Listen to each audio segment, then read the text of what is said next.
via Zoom tonight. I'm Ron Cohane, Chair of the Select Board. Since it's been a while since we've done a Zoom meeting, I want to go over how we're going to conduct this meeting via Zoom, as we have in the past. This open meeting of the Select Board is being conducted remotely, consistent with an act relative to extending certain state of emergency accommodations signed into law by then Governor Baker on July 16th, 2022. Ensuring public access does not ensure public participation unless such participation is required by law. Public participation is only required during a public hearing, though the chair may utilize my discretion to provide an avenue for public comment during other items on the meeting agenda. Please note that we are utilizing Zoom's webinar platform and only meeting participants are visible during the meeting. If attendees are permitted to speak, they will be heard but not seen when unmuted by the host. Please note that this meeting is being recorded and aired live, and some attendees are all attendees are participating via video conference. All supporting materials that have been provided to members and they are also available on the town's website. The public is encouraged to follow along using the posted agenda. We're now turning to the first item on the agenda. Before we do so, permit me to cover some ground rules for effective and clear conduct of our business and to ensure accurate meeting minutes. So if and when an opportunity for the public comment, I will make such a statement. Members of the public wishing to make a comment should raise their hand to notify the meeting host that you wish to be heard. Please ensure your name so that we may notify you when it is your turn to speak. When called on, the host will unmute you, permit you to speak. You will be muted when done. You are calling in on the phone. Please press *9 to raise your hand. And when appropriate, you will be unmuted and asked to speak. Finally, all votes will be conducted by a roll call vote. And that's it for the script. Now let's go into first of all, I should do board introductions as if we were seating at the table from my far left, starting with Jackie. Good evening, Jacqueline Schnackertz, Executive Assistant. Good evening, Mike Moran. Good evening, Eric Eldridge. Good evening, Katerina Kelabokis. Good evening, Hillary Wennerstrom, although I'm out of order. Good evening, Matt Hansen, Town Manager. Good evening, Colin Wiesel, Assistant Town Manager. Okay, thank you for the introductions. First on the agenda is meeting minutes. Can I have a motion for the January 9th meeting minutes? I move that the Board of Selectmen approve the January 9th, 2022 regular session meeting minutes. Second. I have a motion and a second. Roll call vote. Selectwoman Wennerstrom. Abstain. Okay, Selectman Moran. In favor. Moran. In favor. Selectman Eldridge. In favor. Selectman In favor. Selectman Kelabokis, sorry about that. In favor. So that passes 4-0-1. Now can I have a motion for the executive session meeting minutes? I move that the Board of Selectmen release the executive session meeting minutes as redacted for December 11th, 2017, December 6th, 2021, May 23rd, 2022, August 1, 2022, January 6th, 2020, March 14th, 2022, June 13, 2022, August 22, 2022, August 17, 2020, April 11, 2022, July 11, 2022, November 7, 2022. Second. The motion and a second. Roll call vote. Selectwoman Wennerstrom. In favor. Selectman Moran. In favor. Selectman Eldridge. In favor. Selectwoman Kelabokis. In favor. That passes 5-0-0. Thank you very much.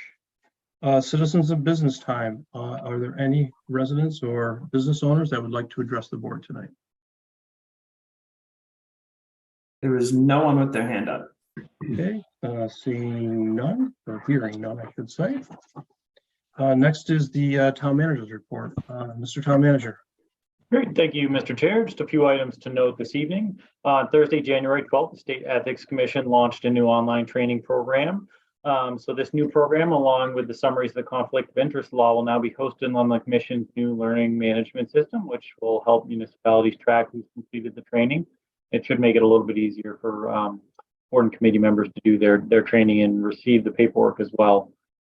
Tyngsborough Middle School project is projecting an anticipated deficit in the approximate 2 million range at this point, but the project has not utilized any of its contingency funds yet. The project will have more cost certainty in the next 2 to 3 months, as expenses and bid results for the first 32% of the project will be awarded in March. And at that time, the town's owner project manager, Left Field, will prepare an updated cost estimate and present it to the Board of Selectmen and the school committee, as well as the middle school building committee at that time. On January 18th, the town manager participated in the second of 3 library strategic planning meetings, and the committee is currently working to identify and define a community vision statement. Also on January 18th, the Open Space Committee and Conservation Commission held a public meeting to discuss the formation of a Tyngsborough Land Trust. They're looking to hold a second meeting in March. They do have enough volunteers currently to officially form the land trust, but they want to see if they can gather a few more before making that first big step. So they're going to hold one more meeting. They're going to advertise in neighbor to neighbor and again on social media and a few other avenues to try and get some more input and volunteers. And I do want to note in your packet and also posted online is the library's quarterly report. So they have a few highlights in here. I'm not going to read through all of these. You'll see their first strategic planning meeting, that they've relaunched their monthly newsletter. Good to note they've held 60 programs in the last 3 months and had over 1,000 attendees.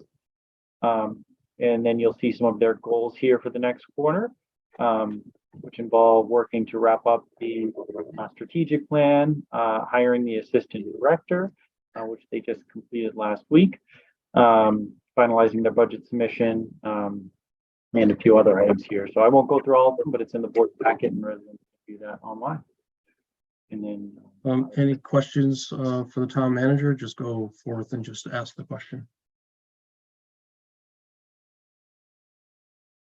Seeing none, Mr. Assistant Town Manager. Thank you. On January 11th, we opened bids for the Madeline Terrace Drainage Improvements Project. The lowest bid came in at $91,998 from JP Woodall. Town Manager Hanson has awarded a contract to them for the work. We received 13 qualified bids this round, and Woodall Construction has done one other drainage project in Tyngsborough to the satisfaction of the engineering department. You may remember that we opened bids originally in the fall, but the pricing was higher than we expected, and the lowest bid fell through. So we went back out to bid. This one was lower, and it's also roughly $20,000 under budget. So we expect that the project will commence in late March. Also on the 11th, we opened bids for the Littlefield Library project. This is a project that involves a $40,000 grant from Mass Historic and a $40,000 match from CPC. There were 2 contracts. The first is for the slate roof replacement on the rear side of the building. That one was awarded by Mr. Hanson to Almar LLC for $77,000. We're currently reviewing bids for the door portion of the project. As this is a state partially funded grant, they have to review the qualifications of all the firms that we award a contract to. And the low bidder for the door portion of the project couldn't show enough work on historic buildings to get that approval from the state. So we're reviewing the qualifications of the second lowest bidder. We were able to secure an additional $6,000 from the Mass Historic Commission because the door wasn't originally included in our grant application, but the state had extra funding this year. So that was something that they wanted us to move forward with. And we expect the work for that project will commence in March and must be completed by June 1st. It will be supervised by Building Conservation Associates, which manage the front part of the Littlefield Library. Also in procurement, we're working with the planning board to solicit competitive RFPs for peer review services to allow the town to ensure that it's receiving competitive rates and that we have a standard contract with terms that are favorable to the town. RFP documents will be available on January 30th and due by 10 a.m. on February 27th. The proposals will be reviewed by the planning department and the planning board, and a contract will be awarded for work to commence on July 1st. The planning board currently uses K&A and is happy with them, but we haven't competitively procured their services in a few years. So this is one way to make sure that we get the best value for the town. Any questions for Assistant Town Manager? Seeing none, let's go into new business. Request for host community agreement for marijuana delivery out of room. Mr. Assistant Town Manager, I believe you're going to take this one. Absolutely. I'm currently promoting Michael and Tara from Bada Vroom and Bada Bloom. I'll probably mix those two up as we go. Included in your packet is a draft host community agreement that has been reviewed by town council and the applicant. Just prior to the meeting, it was mentioned that we likely want to find language that's amenable to the town as well as to the applicants relative to the impact fee. As this board knows, the impact fee laws changed.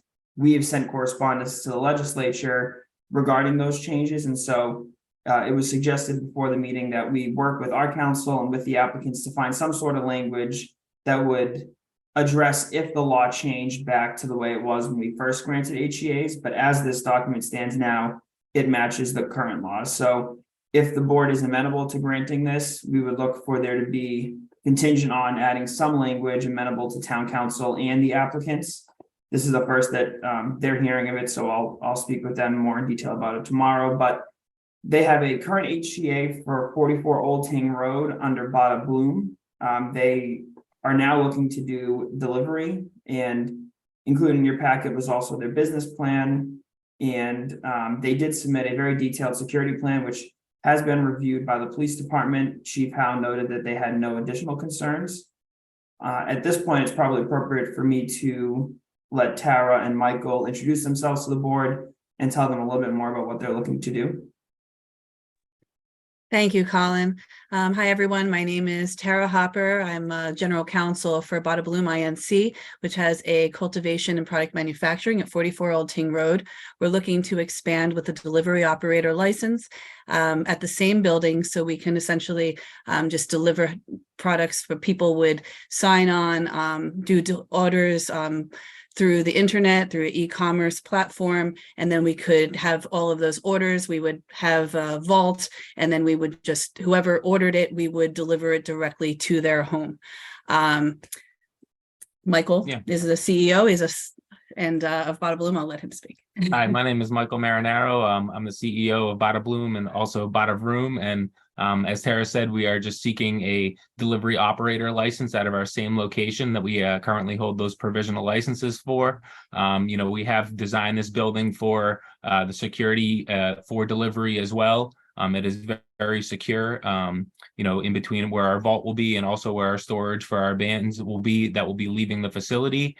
And we really appreciate you guys having us tonight, and we'd like to know if the board has any additional questions about our operation.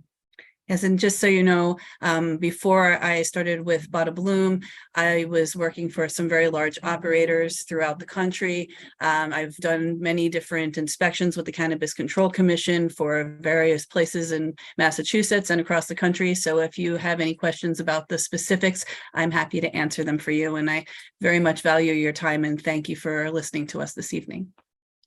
Oh, thank you. Just to add a couple of comments. So when you got the initial host agreement for cultivation, you did mention that you were probably going to come back with this request. So now we're here at this point. And just to double check, Colin or Matt, this meets our land use and the marijuana legislation, our marijuana bylaws that we passed at town meeting. Is that correct? Yes. Okay, thank you. I'll go around to see if anybody has any particular questions. Selectwoman Winstrom. Thank you. So where it's an online platform, and I would assume you mentioned doing, you would order and payment.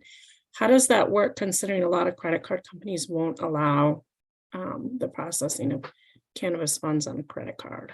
Right. Well, they'd be a pre-order. It is very much how they do, like when they had to do curbside, you pay once you get there, but you put in your driver's license and you put in your information, and your driver's license has to match the address as to where you're going. That's in the regulation. So once you get there, then you would have, it would go through like a card like machine. the card There- machine like Dutchie. Or Yeah, I believe one of there these. actually is platforms now as well that you can use your debit card right in the e-commerce site as well. So you can use either or with some of the newer platforms that they have. Yeah, frankly, we've met with a lot of different vendors who do that. We're going to have to hire someone to do that piece because that's outside my realm. But as far as the standard operating procedures and the meeting the requirements with the Cannabis Control Commission, we know that the way that we're doing this meets that criteria. Otherwise, we would not get approved by the commission when they inspect us. Great, thank you.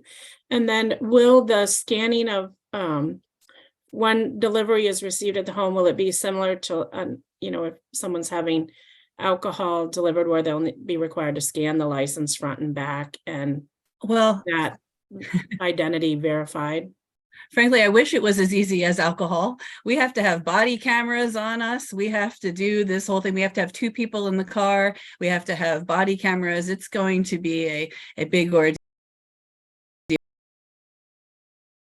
It's not going to be as easy as alcohol. And to answer your question, yes, the ID does have to be scanned, and it can only be delivered to someone who that ID is issued to, whoever makes that purchase online. Correct. I mean, I guess I was just making sure that, you're the proper scanning of IDs and things like that. And that has to match the order, correct? So Absolutely. whoever orders it has to be the one that takes receipt of it, even if the person that you're receiving it to would be of legal age to purchase. It actually can only be delivered to their license address that is on that license as well. So you cannot have anything delivered to anywhere other than your ID on your address that is printed on that. And yes, to answer your question, only to that person. And that will be on camera, so there's no way to go around that. Thank you. Those were the only questions I had at this time. Selectman Moran, you have any questions? No, thank you. Selectman Eldridge? No, I appreciate the detail in the business plan and talking about the manifests and the security around that. Those were my main concerns, and it seems like not only do you have a well-regulated industry, there's a lot of things that are there. It looks like there are quite a few items on here that you're doing that are beyond what is required as well. So I appreciate the level of detail that's here. So thank you for providing that. Selectman Kellabokas? I agree and have no additional questions. I have no further questions either. Can I have a motion and Selectman Kellabokas, as Colin said, make contingent upon or we want to put something else into the host agreement if the marijuana laws change, that we can look at that also. Okay. I move that the select board approve a host community agreement with Bada Room LLC at 44 Old Ting Road, Building 3, as presented, with contingencies upon if the host agreements change, that there might be some additional changes that need to be made, and authorize the town manager to execute the agreement. Second. Motion is second. Roll call vote. Selectman Winstrom. In favor. Selectman Moran. In favor? Selectman Eldridge. In favor. Selectman Kellabokas. In favor. I am also in favor. That passes 500. Thank you very much to Bada Room. I'm very grateful and appreciative of your time. Thank you so much. Thank you so much. Thank you and good luck. Thank you. Bye. Bye. Okay, next on the agenda, review draft MBTA Communities Action Plan.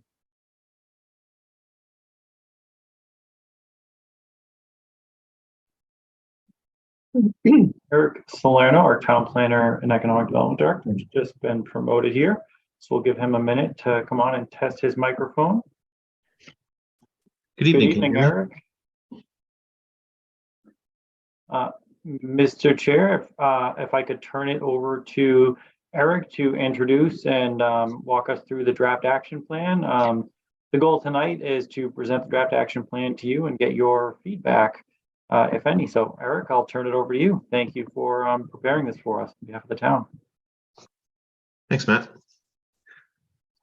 So inside your packet, as Matt mentioned, you have a draft of the action plan for MBTA communities for the town of Tyngsborough. This was prepared in conjunction with the assistance from NIMCOG. The document itself is essentially going to be copied and pasted into a form that the state makes available online. I believe I mentioned up at the top of the document where that link is, if anybody wanted to see exactly how that form works. Essentially, the first several sections are formalities, asking who's filling out the form.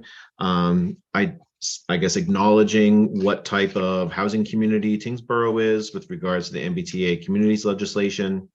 And in section 2, we went through the housing production plan and the master plan to pull out components, including specific goals, in order to help support the formation of a district that will be compliant with the MBTA communities, which, as a reminder, is to create a 50-acre district. It doesn't have to be 100% contiguous. That would allow multifamily housing at a density of 15 units per acre, with a capacity of up to 750 units by right. The action plan, when it gets submitted to the state, is simply there to show and demonstrate progress towards the community's consideration of amendments to meet that legislation. The town, once we finally draft amendments to the zoning bylaw to present to town meeting, that would still require passage at town meeting in order for the town to become compliant with the bylaw. As we move through some of the sections through housing production plan, master plan components in quotes, we get to some components where we've included some messaging that's on a regional basis, including the Greater Lowell Comprehensive Economic Development Strategy, the CEDS, the 2011 Regional Strategic Plan for Greater Lowell. They all have some components related to housing. In section 3, preliminary zoning strategies, I went through and tried to identify specific components of the zoning bylaw that are related to multifamily, provide some commentary about those elements, as well as identifying sections or neighborhoods of town, including their zoning and perhaps their geographic identities, in order to, I guess, prepare the state for what areas the town will likely be considering for including in their zoning district. Some of those that have been identified, I refer to as the Northern Retail Corridor. That's a section of Middlesex Road, essentially from Bryant Lane North. The B2 Business District, which is the town center, that essentially had to be in, well, I thought it would be prudent for it to be included, since the purpose behind the MBTA communities bylaw is to increase populations at town centers and areas of commerce. I included the Westford Road mixed use corridor, where the mixed use overlay district currently is covered. And the remaining items include some specific characteristics associated with either the community itself, the master plan goals, essentially a summary of what was included, as well as some elements related to traffic and transportation. So those cover sections 3.2 all the way through the end of section 4. Some of the transportation elements that we mentioned include, some, I don't want to say pie in the sky, but some long-term projects, things that the community's been talking about for potentially decades. A Route 3 exit on the southbound for exit 91, an extension of the commuter rail from Lowell to North Chelmsford and up to Nashua.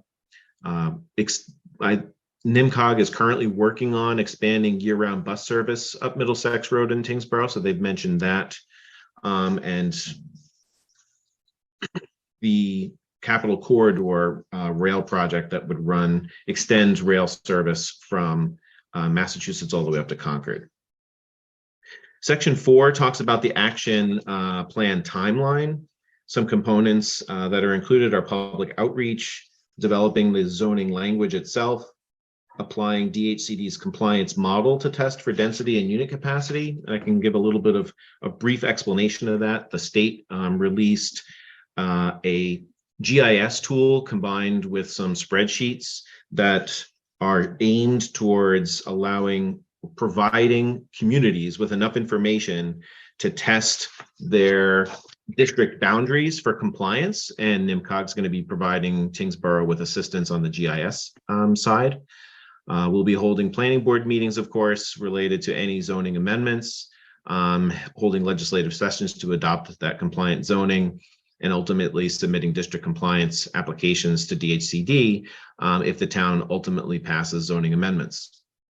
The timeline is inside the table on the last page, as you see on your screen. And our next steps are going to be working with NIMCOG to develop scenarios and report on those scenarios, which would be due in May. So I'll be working with Jennifer Raitt and some of her team over at NIMCOG to work out some materials for the town to start taking into consideration. I'd be happy to answer any other questions about the process and the progress that has been made. Selectman Eldridge, you just unmuted. Just being prepared.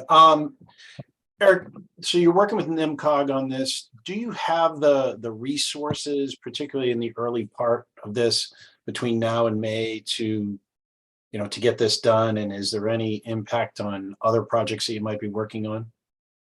I'm not anticipating that, since we've worked out an agreement and a contract with NIMCOG through DLTA funding. We've also secured additional funds to ensure that we do have resources available through MHP. So I believe the DLTA funding contract is $10,000, and we received an additional $20,000 in technical assistance that's available to the town through MHP. The scenario development and the reports on those scenarios, the first drafts of those are due to be developed by NIMCOG themselves. So I'd be providing sort of an editing and oversight role for that. And I don't think it's going to negatively impact our existing projects. Thank you. No further questions, Mr. Chair. Okay, Eric, so you're working on this with NIMCOG. Are you also working with the zoning board on this also? Or zoning committee, I'm sorry.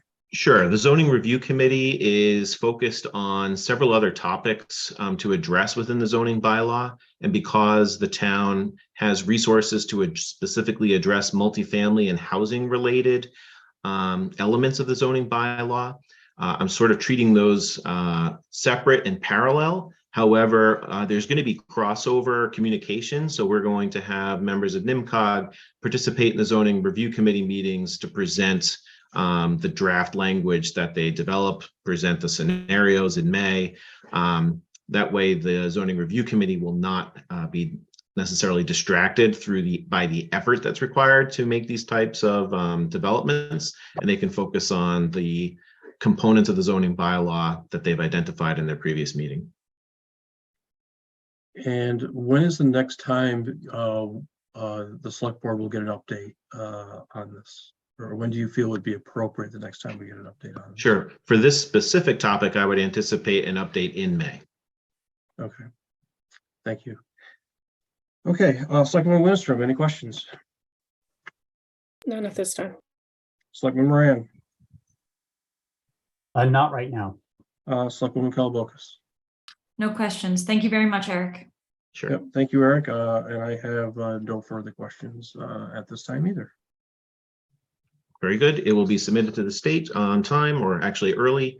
It's due on the 31st. I'll get that submitted as soon as I get back to the office. Okay, thank you very much for attending tonight, Eric. Thanks. Have a good night. Appreciate it. Thank you, Eric. Next on the agenda, budget discussions, IT department. Thank you, Mr. Chair. Just going to give us a minute to promote Tom LaFlamme, our IT director, into the meeting. And we'll check his audio. His budget request this year, the main request that we're going to be talking about is the support specialist position, which we're able to get into the budget as a part-time position last year. Had great success with that position. And whether it's this year or in the future, Tom would like to expand the role of that position. And he could talk about any of the other line items that the board would like to discuss as well. And it looks like he's coming on right now.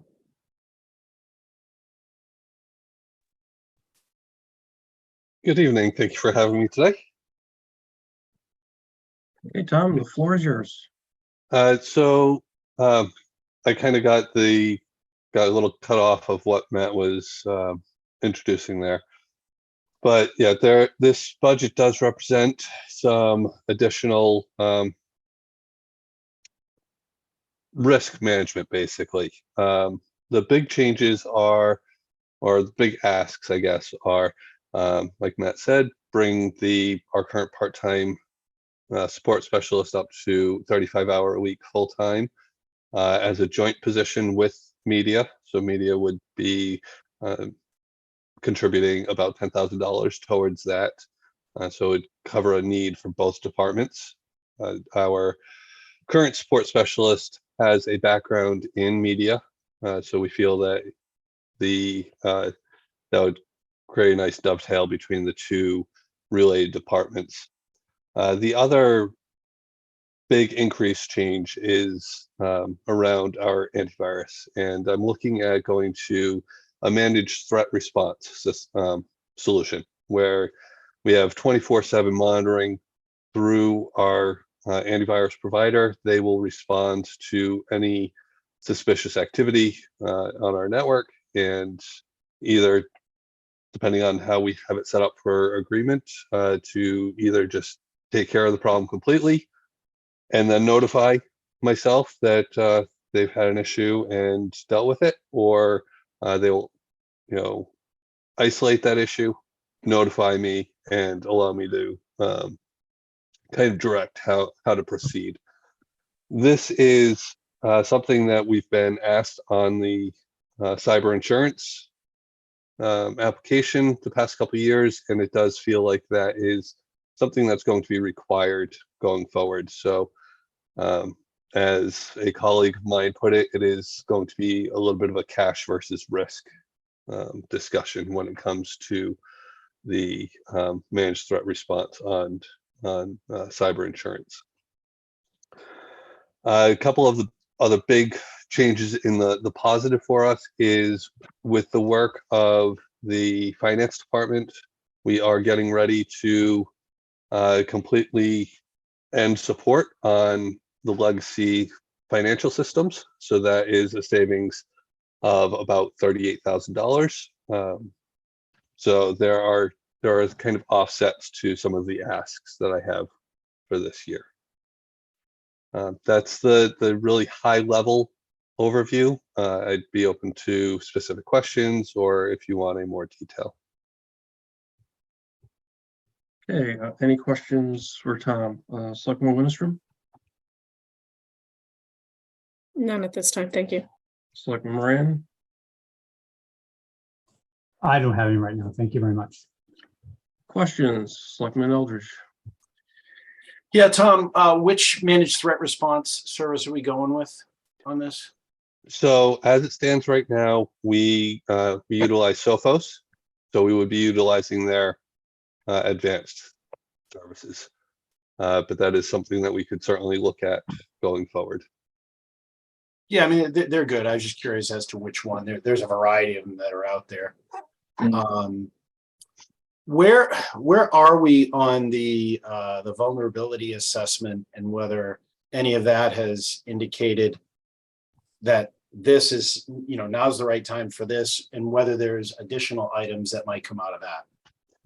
Yes, thanks for asking that. We have gotten the initial report back on the town side.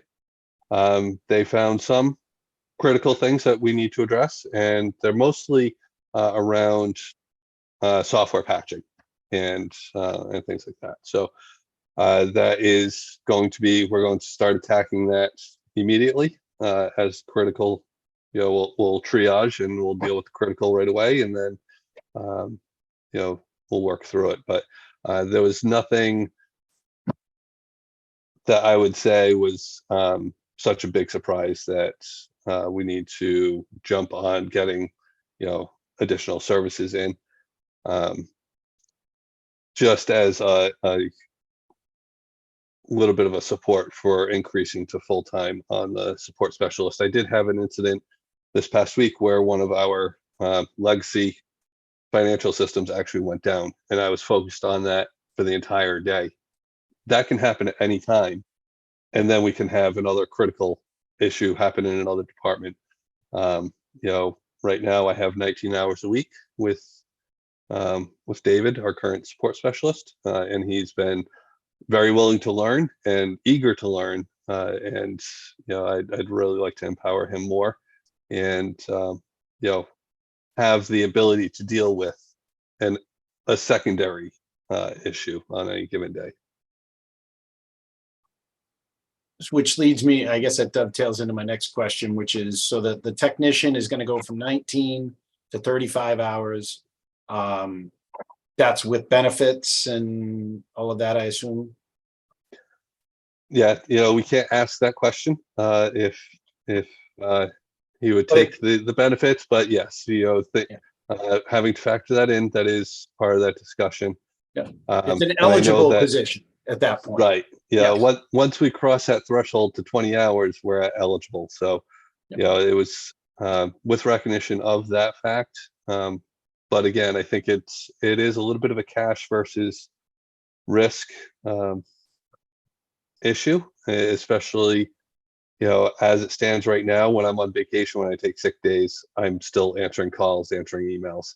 And that is really not sustainable, as I quite honestly go on vacations that I'm not accessible on. So, and I know that that's been part of the plan over the last couple of years, at least from what I'm familiar with, that this has been on the radar. It's not like we only wanted that to be it. We knew that at some point this was going to be there, because as we have more and more systems that are driven by this, the costs and the complexity of some of these things is much higher than it was before. Yeah, Select Board Member Eldridge, our former IT director, Jason Bulger, when he previously worked in Groton, he grew that to a 3-person department. It started as a 1-person department, I think, back in 2011, and by 2015, he had two full-time folks working on him, one for more support, and I think one for it's been a while, I can't remember now. And his plan, if he hadn't taken the Concord job, was to sort of make these same requests, start with a part-timer, and he had plans to make it full-time and hopefully even bring in another person after that. He was cognizant that wouldn't happen in here. And Tom, when he came in, that was one of our first discussions as well, and we said we would work on a part-timer, and thankfully the board did fund that the first year. We obviously don't have all the budget requests in front of the board right now, and we don't have all of our revenue and expenses, so we're not looking for the board to make any decisions tonight or compare this against any other needs. But come March, we'll definitely have that discussion about how this increase would compare to some of the other priorities in town. Great. Yeah, no other questions. I mean, everything, it makes sense. I know the managed threat, so I've done that in multiple places. It is becoming more standard, and it is cost effective, and it is 24/7. It is one of those things that, the challenge is that oftentimes issues happen after hours, and the more you can mitigate that risk immediately, if there is some sort of event that happens, it does make things easier. It doesn't absolve we're never going to be risk-free, but it does make it easier to deal with. Yeah, and to that point, I'd love to say that I could schedule all outages or all issues, but that is certainly never going to happen. And we do have departments that are 24/7. So that was known when I accepted this position, that it was a 24/7 position. but being realistic, it is not sustainable that way. So I thank you for those questions. No further questions, Mr. Chair. Any other questions from any of the board members? Matt? Sure. I just want to know, Tom was kind enough to give the finance department a plug for helping with fleet financial conversions to get rid of point and soft right and get those reductions captured in the budget for fiscal 24. But Tom didn't give himself any credit, and I just want to know if I worked for Tom and the finance department, we wouldn't have been able to get that done. So Tom deserves a lot of credit as well. I appreciate that. Yeah, Tom, great job on that. And, it's one of the most difficult transitions there is. And even in the private industry or municipal government is the financial system. And it has been a very long project, as they all are. And you probably can see the finish line and getting pretty close. We're doing okay. We've got the financials, and I know there's many more modules also that we would like to get in there. So we do appreciate all the hard work that you did, your assistant, and actually a lot of other people at Town Hall, because everybody has a piece of it or has to put input into this. So we appreciate all the hard work on it. Any other questions from the board for Tom?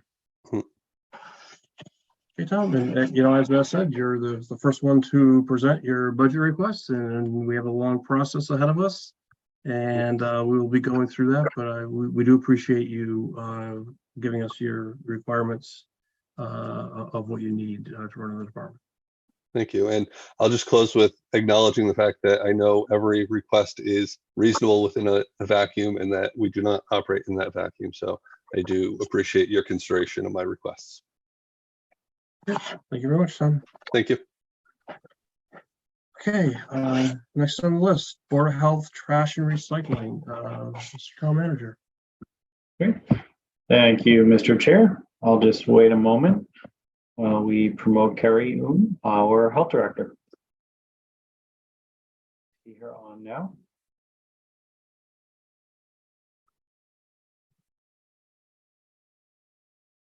Just want to make sure, Carrie, can you see and hear us okay?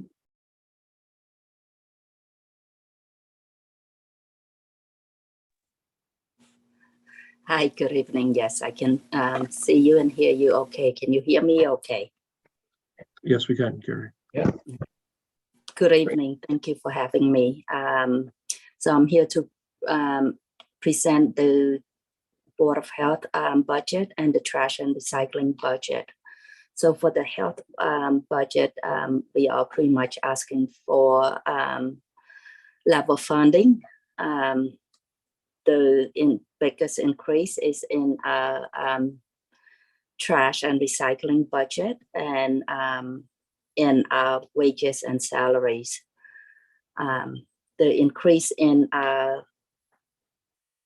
rubbish and recycling contract, it is ending June 30th. So with Republic Services, our town manager, Matt Hansen, has been in negotiation with a couple of waste haulers. So we, for our budget, we are asking, well, it's going to increase from 1,090,000 to 1.3, and that is due to the new increases in the new contract and also in the new tipping fee. And then we're also asking for an increase in the household hazardous waste collection. We ask for an additional 2,000, going up from 15,000 to 17,000, and that also the prices has increased as well. Okay, looking at this budget, when I look at the, I see the rubbish contract in 2021, and you have recycling contract in 2021 of 269,000, and then in 2022, 2023, in your request, there's no recycling contract. Can you kind of go through that with me?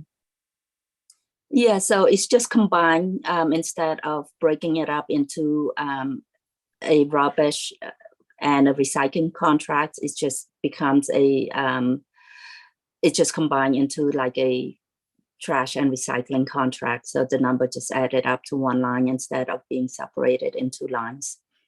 Okay, that's what it seemed like. I just wanted to verify. Okay, I'll ask the board members if they have any questions for you. Selectman Winstrom, None at this time. Selectman Moran, No, thank you.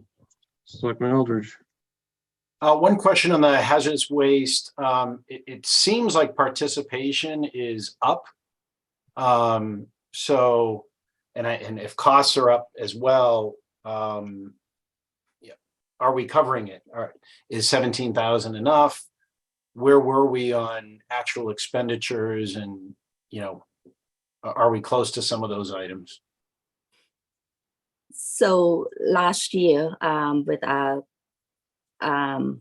household hazardous waste day, it comes pretty close to 15,000. So with next year, like you said, with increase in participation and increase, we're hoping that 2,000 more will cover it. If not, we do also have an RDP grant that may help us offset the increase as well. Great, thank you. No other questions, Mr. Chair. Selectman McCullough-Bocus. None at this time. Thank you. Okay. So for the residents out there, we've known for a while that the rubbish contract was going to go significantly up. Our town manager gave us an update at our last meeting. He's been whittling away at significant increases and whittling that down a little bit.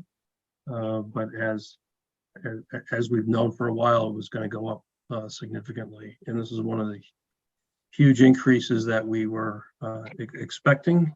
And, I do believe we'll be finalizing that contract. Mr. Town Manager, will that be by the next meeting? Yes, it should be by the next meeting. Both of the companies are eager to enter into a long-term agreement and either get some repairs in their existing trucks or order some new trucks. They're quite expensive and the repairs are very expensive right now. That's one of the reasons for the big cost increase that you're seeing. It's not only wages, but the supply chain and the cost of vehicles has obviously hit this industry rather hard. You talked about us whittling away at costs. I just put an email in here today from E.L. Harvey that they're adding one more item to their recommendation. So this number that we were looking at really didn't include the yard waste pickup because both of the companies were trying to get rid of that or find alternatives or put a really high price on it. So this is going to be really the base starting point. Republic would like an additional $60,000 per year to do that, 2 days in the spring and 2 days in the fall. And it was not included in E.L. Harvey's numbers. E.L. Harvey is willing to put 1 day back in the spring and the fall for curbside yard waste pickup, which is approximately a $30,000 cost. But as I briefly discussed at the last meeting, switching to E.L. Harvey would require the town going to a 5-day per week pickup. So there'd be essentially one truck in town doing a portion of the town each day of the week. Obviously there are some pros and cons to that. The pros are there's definitely a truck in town the next day if there's a missed pickup. So Kerry and I are spending a lot of time trying to dig into the amount of missed pickups we've been having, why they've happened, and what we can do to improve the service with Republic. We had another call with their sales manager last week to talk to them again. They are looking to guarantee moving forward to pick up in 1 day from when they receive the call.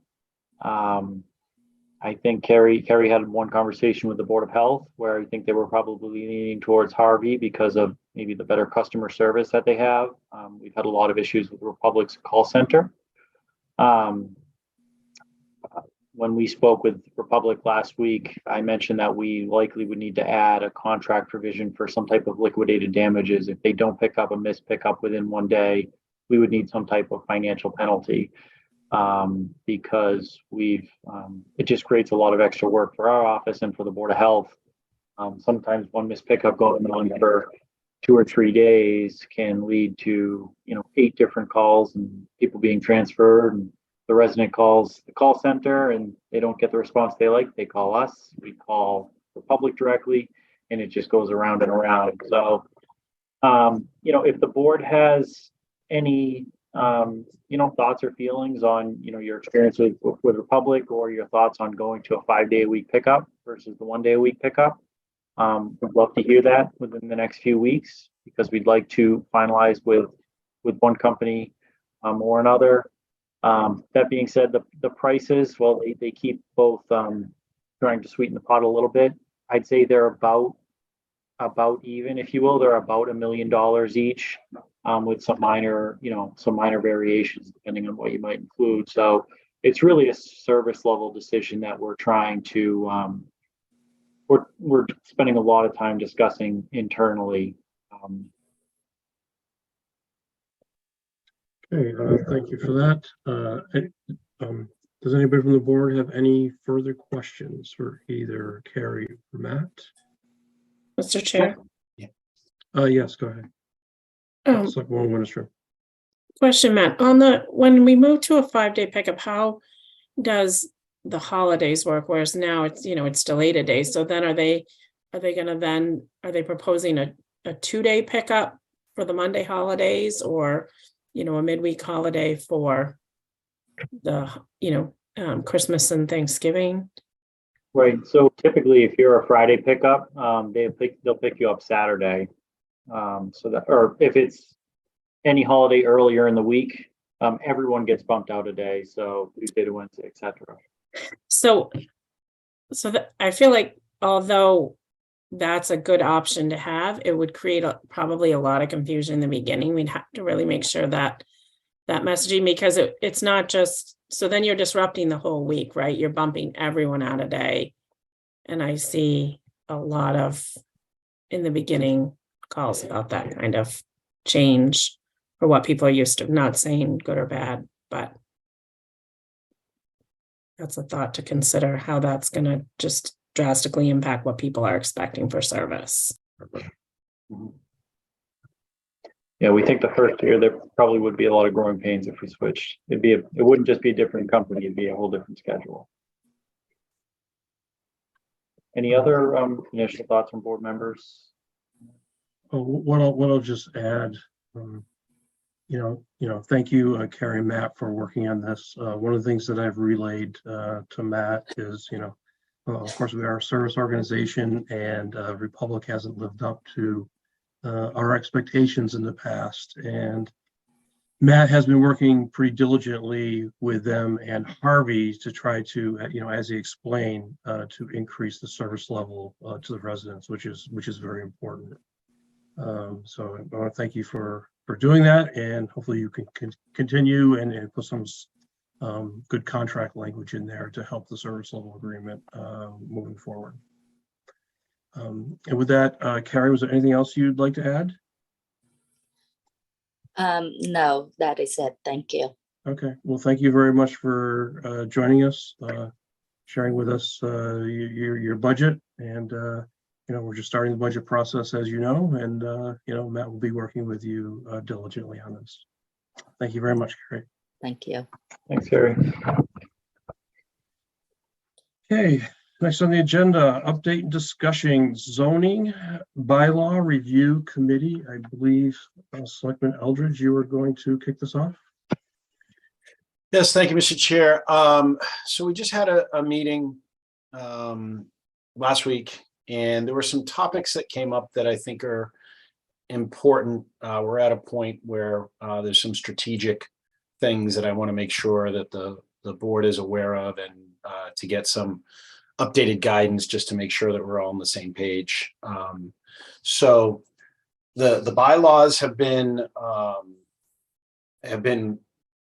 organized in such a way so that now we can start making some material changes. And a lot of the changes are consistent with what the master plan committee had identified as needs, what planning board and ZBA has identified. And there were a few items that we're looking to hit first. And the first one was separating the special permit process from the site plan review process. We're very heavily driven by special permits. We have a lot, and we've heard that from people. And the recommendation from consultants and what we've heard is that site plan review process can actually accomplish many of the same things with that we have been using the special permits for, to make sure that, you know, certain conditions are put on it, that there's review, and that the you know, the character of the town is maintained.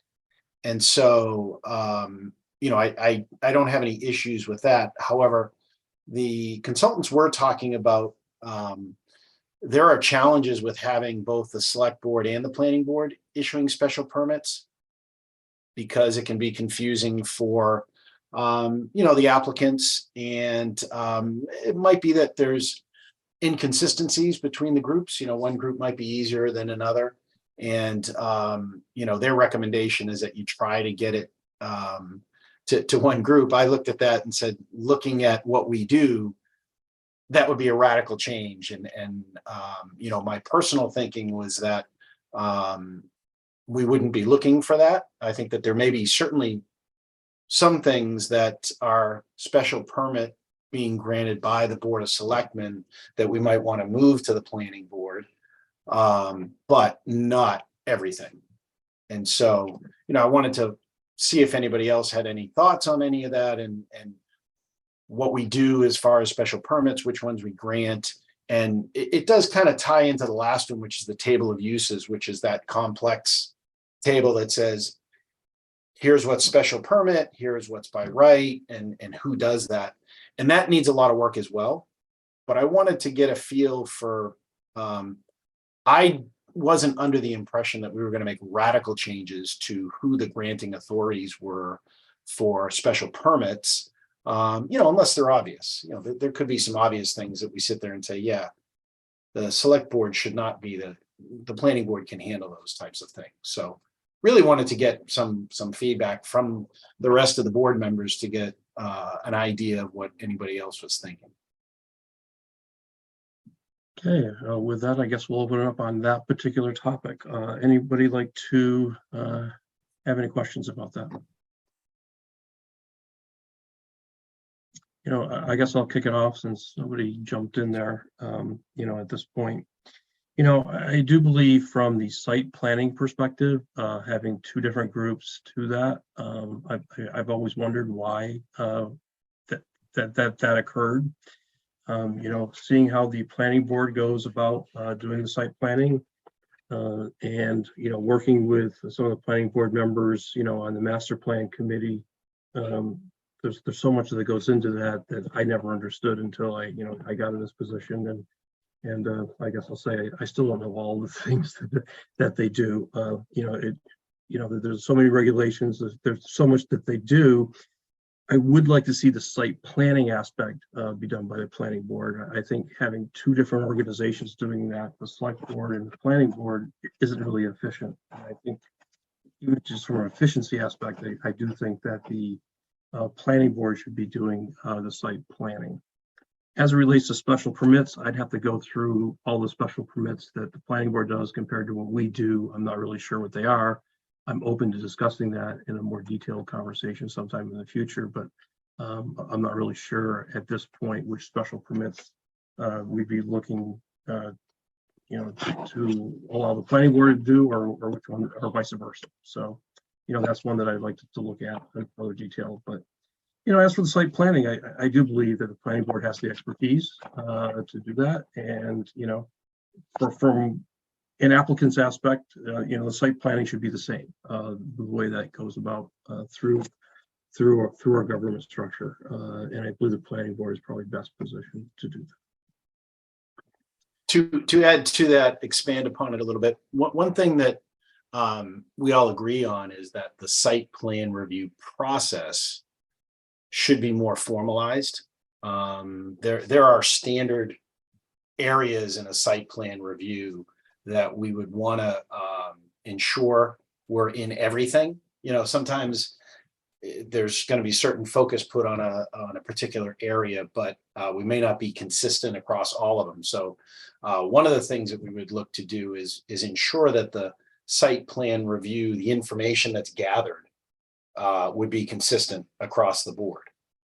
The other thing to add, Mr. Chair, is that even if there were a situation where the granting authority were to be the Board of Selectmen for the special permit, we would certainly be within our rights to have the planning board weigh in on their thoughts on the particular application. So it you know, it's one of those things where, you know, I don't know if I guess we could go through some specific examples of which ones. I think what I also heard from you is that it might be good to just say, why don't we look at which ones are changing and see whether we have an issue with it, right? Let's look at ones that are being proposed as being changed, because looking at it in an abstract without having something tangible, it's really hard to say. Right. I would agree. Any other questions from any of the board members?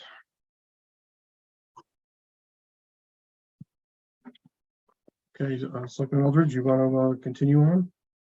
Sure. So just an update, I guess. Sign regulations is the one that is a hot topic for everybody.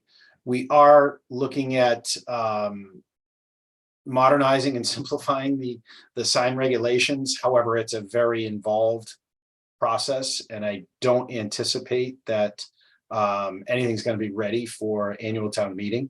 It just needs a lot of work and a lot of feedback from a lot of interested parties and the public. And what is likely to be coming up for annual town meeting is something where we address municipal and school signage, because there are limitations on that, and they're looking for guidance, whether it's Notre Dame or Innovation or some of those. There is a challenge that we have that we would look to address immediately, but the sign regulations are going to be worked on over a longer period of time, and it definitely won't be ready for spring or annual town meeting. Okay, and as it says on here, so it says it requires a lot of work for public to discuss. So most of this will not be part of, it probably should say this annual town meeting. But of course it will have to be approved at a future town meeting. Correct. And not part of the next Correct. annual town meeting. Let me make sure that was clear to the residents. Yeah. Okay, any questions from the board members? Seeing none, continue on, Selectman Eldridge.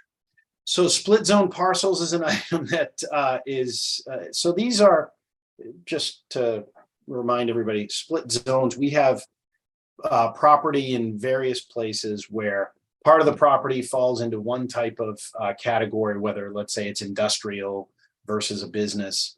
It goes across two, and we don't have anything codified that says here's how we address each of those. We deal with them individually, and that's a challenge for a lot of reasons.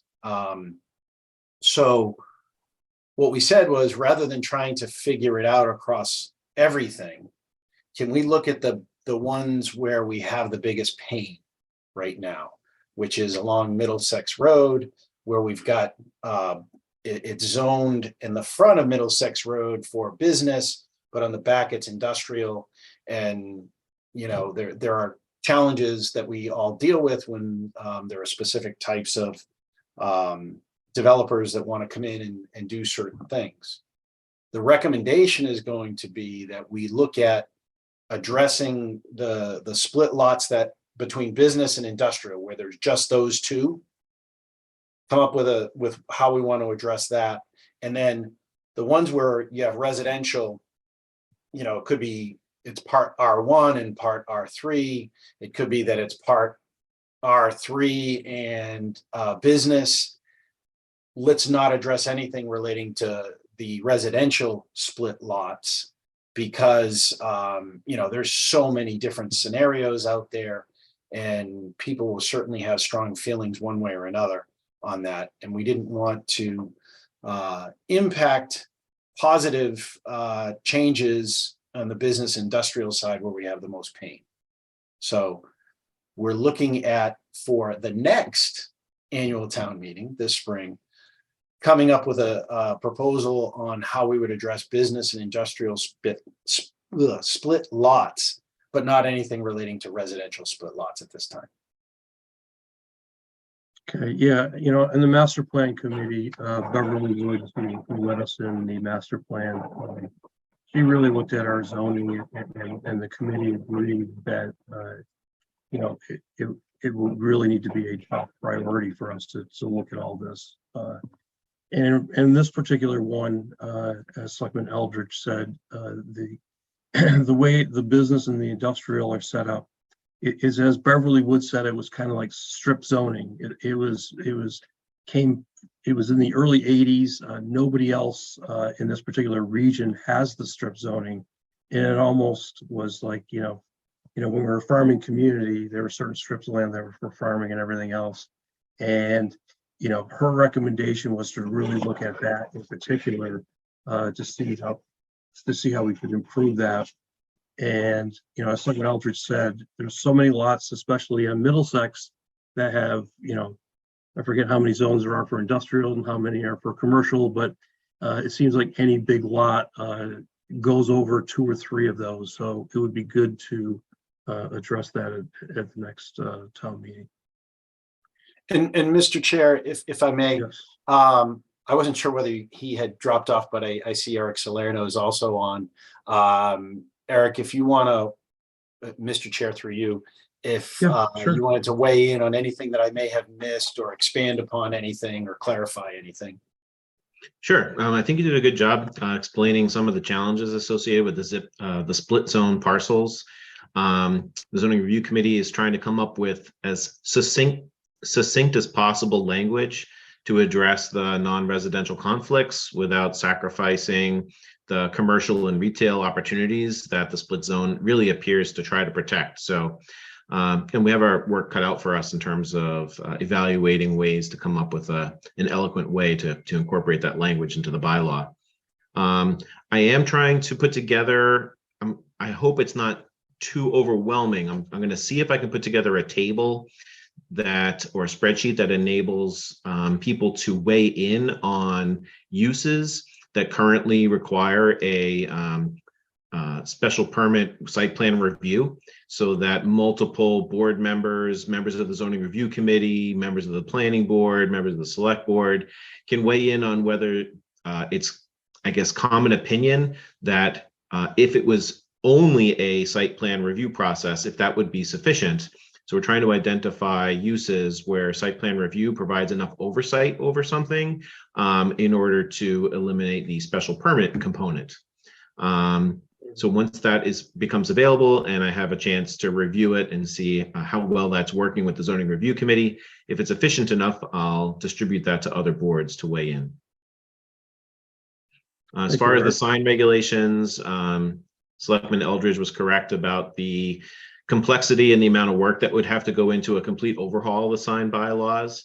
But based on commitments and feedback and communications I've given to both I don't want to say the business community, but mostly, as he mentioned, the education community. These are the entities within town that have been requesting most frequently and most adamantly for clarity with regards to what they can and cannot do for electronic signs that are used to inform the community with important information about their organizations. So we'll be looking for language that enables them to more quickly provide information to the community without distracting animations on their signs. I think that there's a pretty easy sweet spot to hit there. Okay, thank you for that update. Any questions for any of the board members about any of those topics?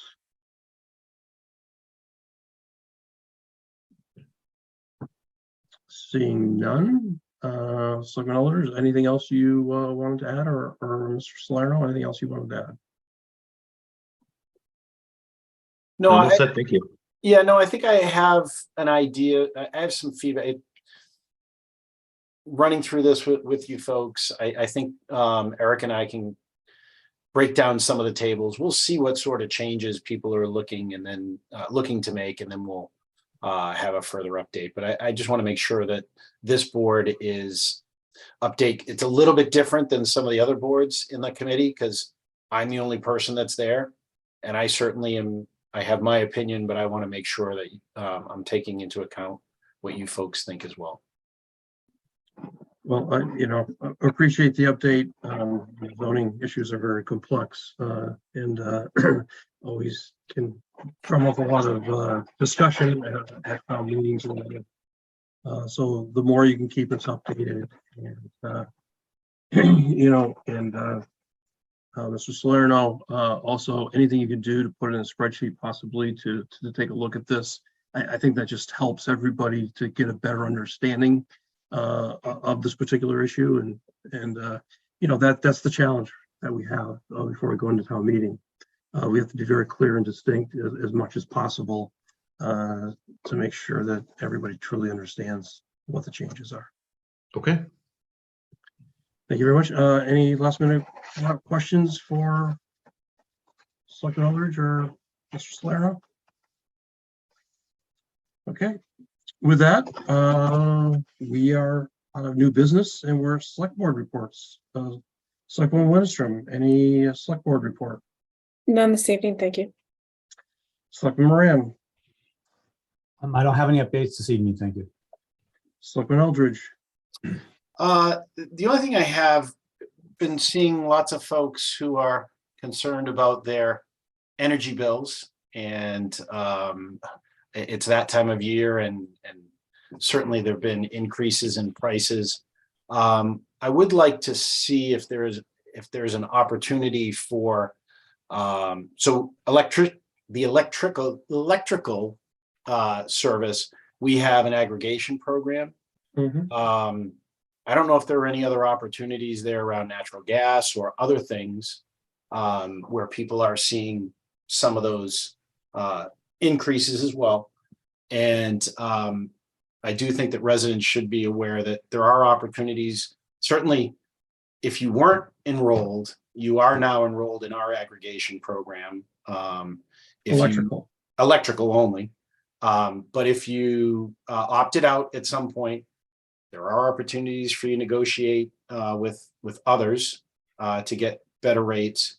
But just paying a higher bill is, there could be opportunities there, and there are resources available. And Matt, we might be able to make some of that available to residents just to point them in the right direction if they have questions or anything along that line. But I know we have a lot of folks that it's that time of year, and it's very expensive just to heat your home, and I know people have a lot of concerns about that. So I don't know if we have any opportunities to make improvements there. Yeah, we'll ask the town manager to look into that and talk about that at the next meeting. Okay, Selectwoman Kalbokas. I have nothing for tonight. Thank you. And I have nothing at this point either. So can I have a motion to go into executive session, please? I move that the Board of Selectmen go into executive session pursuant to exemption 3 to discuss strategy with respect to collective bargaining, as an open meeting may have a detrimental effect on the bargaining position of the town, and the chair so declared. NEPBA Local 8A. Second. Thank you. Thank you for the second. Roll call vote. Selectwoman Winstrom. In favor. Selectman Moran. In favor. Selectman Eldridge. In favor. Selectwoman Kalbokas. In favor. And I am also in favor. That passes 5-0. Thank you very much, residents, for joining us tonight. Thank you very much.